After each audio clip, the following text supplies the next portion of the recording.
Hello my friends, आप सभी का स्वागत है मेरी इस नई वीडियो में। इस वीडियो में हम एक बहुत ही दिलचस्प टॉपिक को कवर करेंगे जिसका नाम है भारतीय पुनर्जागरण। तो हम स्टार्ट करते हैं अपनी इस वीडियो को।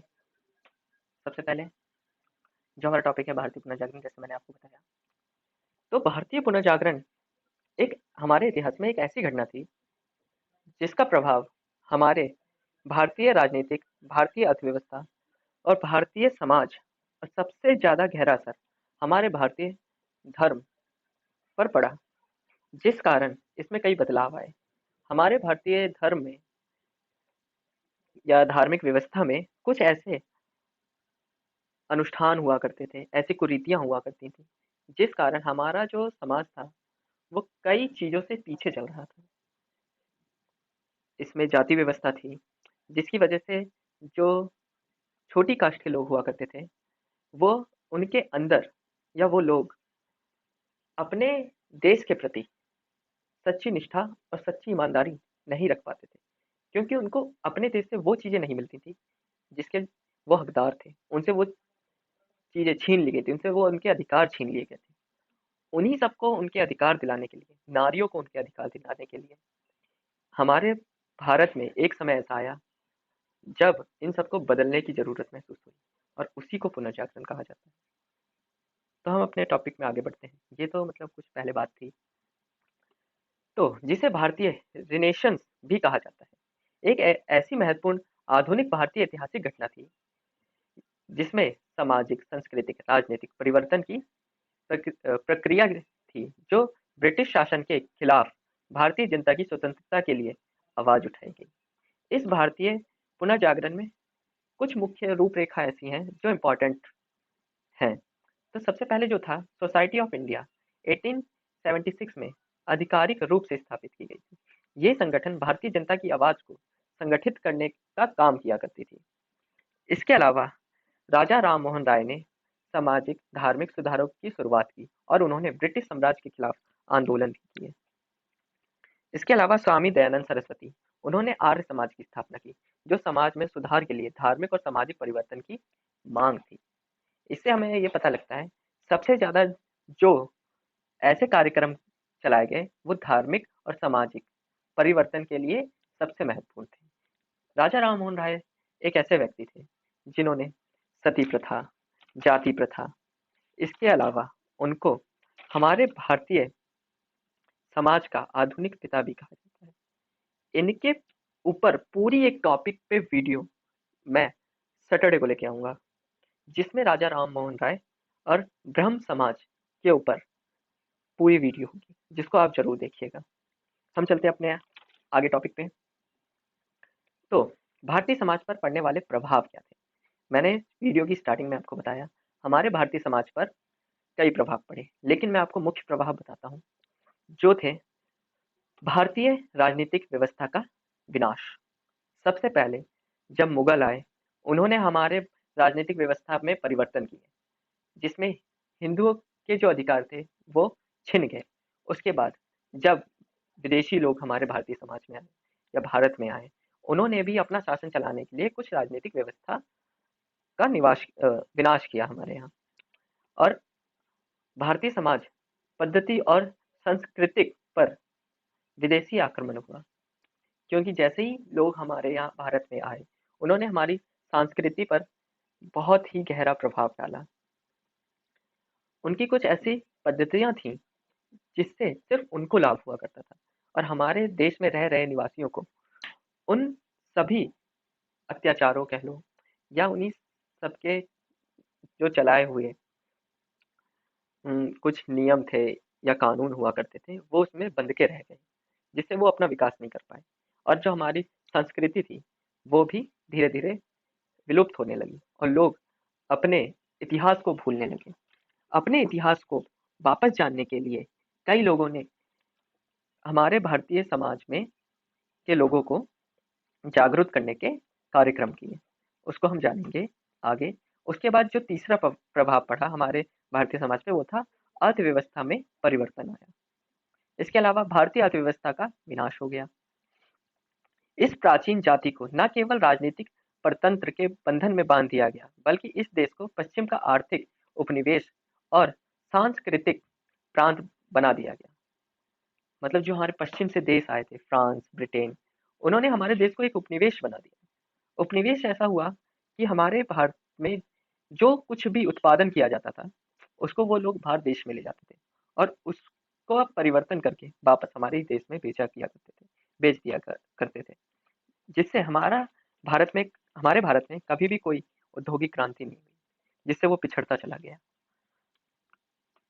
नेक्स्ट, जब पश्चिम से लोग आए तो उनके साथ ईसाई लोग आए, और ईसाई लोग इतने ज्यादा जागरूक लोग थे, उन्होंने हमारे हिंदू और मुसलमानों को अपने घर संभालने के लिए मजबूर कर दिया। क्योंकि हमारे लोगों ने जब उनको देखा तो वो ये विश्वास नहीं कर पा रहे थे कोई व्यक्ति अपने धर्म में रह के भी ऐसे काम कर सकता है। जैसे कि हिंदू धर्म जो था उसमें कई ऐसी रीतियां होती हैं कि आप कोई स्त्री है, अगर वो विधवा हो गई है तो वो किसी के सामने नहीं जा सकती, वो अच्छा भोजन नहीं कर सकती, और पहले तो सती प्रथा चलती थी, पति के साथ ही उसको जला दिया जाता था। इसके खिलाफ राजा राम मोहन राय ने सबसे पहले एक्शन लिया था, वो मैं उनकी वीडियो में आपको बताऊंगा। तो यही जो था, जब ईसाईयत चुनौतियां जब हमारे हिंदू और मुसलमान समाज ने देखी, तो दोनों धर्म वालों ने ये समझ लिया कि समाज के साथ उनकी मौलिक उज्ज्वलता कम होती जा रही है। इसके अलावा उनके धर्म की आदिम शुद्धता दूषित हो गई और धर्म के ऊपर अंधविश्वासों, रूढ़ियों, बचकानी अनुष्ठानों और कुसंस्कारों का जंग लग गया था। हिंदू धर्म और इस्लाम दोनों इस बुराइयों से छुटकारा चाहते थे, ताकि आध्यात्मिक जीवन की धारा साफ और पुष्ट होकर बहे और व्यक्ति तथा समाज को स्वतंत्रता और सुख की ओर ले जाया जा सके। मतलब जब व्यक्ति ने ज्ञान प्राप्त किया, वो शिक्षित होने लगा, तो उसने खुद जाना कि हमारे धर्म में बहुत अंधविश्वास है, कुछ ऐसे बचकाने बचकाने अनुष्ठान हैं जिसको अगर ना भी किया जाए तो भी हमें अपने धर्म में बने रहने का अधिकार होना चाहिए। इसलिए नेक्स्ट, चाहे सुधार हो चाहे पुनर्जीवन, इसका मतलब है ये था कि ऐसे सभी तत्वों को निकाल बाहर कर देना चाहिए जो हमारे मूल धर्म से मेल नहीं खाते। इस पूरे प्रोसेस में कुछ सुधारों ने दूसरों के मुकाबले में अपने विचार का ज्यादा स्वतंत्रता से इस्तेमाल किया। इस प्रकार से हिंदू और मुसलमानों में कई तरह की विचारधारा एक मत दिखाई पड़ने लगी। क्योंकि जब ईसाईयत धर्म आया, उन्होंने अपने धर्म में इतनी लोगों को छूट दे रखी थी, और जिससे कि कई यहाँ के लोग उसको अपनाना चाहने लगे। बौद्ध धर्म एक ऐसा धर्म था जो पूरा जाति व्यवस्था के खिलाफ था, तो कई छोटी जाति के लोगों ने बौद्ध धर्म को अपनाना शुरू कर दिया था। इसलिए हिंदू धर्म के ऊपर और मुसलमानी धर्म के ऊपर सबसे बड़ा ये संकट था कि वो अपने समाज के व्यक्तियों को या लोगों को अपने धर्म से जुड़े रहने के लिए कुछ करें, क्योंकि उनमें तो ऐसी कुरीतियां, रूढ़िवादी और बचकाने अनुष्ठान ही जुड़े हुए थे, जिस कारण वो अपने धर्म को त्यागने के लिए मजबूर होते चले जा रहे थे। पर दोनों में इतने मतभेद होते हुए भी एक बात समान थी, सभी धार्मिक पुनर्संगठन तथा नैतिक सुधार एक ही धर्म मानने वालों को एक करना चाहते थे। मतलब वो अपने धर्म के लोगों को एक करना चाहते थे, वो ये नहीं चाहते थे कोई बाहर का धर्म आके उनके ऊपर शासन करने लगे। आगे बढ़ते हैं। एक इंपॉर्टेंट नोट है, पर इस धार्मिक आंदोलनों का सबसे दिलचस्प नतीजा ये हुआ कि जो बुद्धिवादी दृष्टिकोण था वो हमारे समाज में पैदा हो गया, जिस कारण धार्मिक संप्रदायों के बीच चलने वाले वाद विवाद से बंधी हुई धारणाओं पर संदेह और तर्क वितर्क होना प्रारंभ हो गया। जैसा मैंने आपसे कहा था, जब पुनर्जागरण हुआ तो हमारे भारतीय समाज में एक बुद्धिवादी दृष्टिकोण का जन्म हुआ, लोगों के अंदर समझ विकसित होने लगी, उनको ये खुद पता लगने लगा क्या सही है और क्या न्याय संगत नहीं है। इसलिए उन्होंने अपने धर्म के जो पुजारी हुआ करते थे या ब्राह्मण हुआ करते थे, उन पे संदेह करना प्रारंभ कर दिया और उनकी बातों पे तर्क करने लगे वो लोग, जिस कारण हमारे भारतीय समाज में हिंदू धर्म और मुस्लिम धर्म में कई परिवर्तन है। इस धार्मिक वाद विवाद से कुछ हुआ हो या ना हुआ हो, उसने व्यक्तिवाद का विकास अवश्य किया, जो आधुनिक धर्मनिरपेक्ष चिंतन का आधार बना। डॉक्टर रामधारी सिंह दिनकर ने अपनी पुस्तक संस्कृत के 4 अध्याय में भारतीय नवोत्थान के 2 लक्षण बताए हैं, जो है पहला, भारतीय नवोत्थान का एक प्रधान लक्षण अतीत की गहराइयों का अनुसंधान था। दूसरा, नवोत्थान का दूसरा प्रधान लक्षण निर्वृत्ति का त्याग था।